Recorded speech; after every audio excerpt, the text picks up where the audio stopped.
prosperous black communities that were destroyed.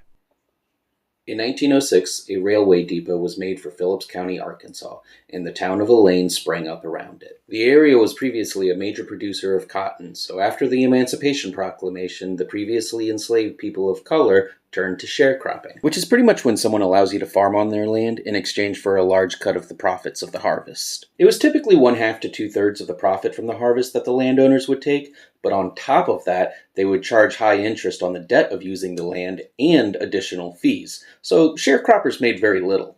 Regardless, the people of color of this primarily black community began to prosper. But the sharecroppers of the town continued to struggle because they were taking abnormally low cuts, and the wealthy white landowners refused to share any accounting details when it came time to claim their share. They couldn't leave until the debt was paid off, but the landowners were essentially taking all of the profits, making the sharecroppers effectively slaves. Unlike slaves, though, the sharecroppers had rights, so they joined a union and hired an attorney. And on the night of September 30th, 1919, they all met at a church to discuss their legal options. During the meeting, law enforcement showed up and started firing shots into the church, and the men inside returned fire.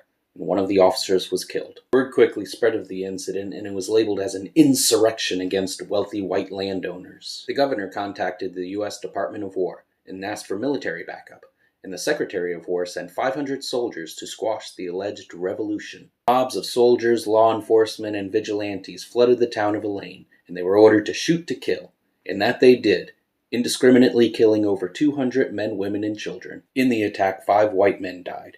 And for that, the town of Elaine would again have to pay. An all-white grand jury indicted 122 people of color of the community, 73 of which were charged with the murder of 5 white people. 12 of the people indicted were to be sentenced to death. However, the NAACP came to the defense of the 12 men and appealed the decision. The case made it all the way to the Supreme Court. And on February 19, 1923, in a 6-2 decision, the court determined that racial bias and witness intimidation denied the 12 men sentenced to death due process. And that is critical race theory in practice. Tulsa is not the only example of prosperous black communities being destroyed. There are many more.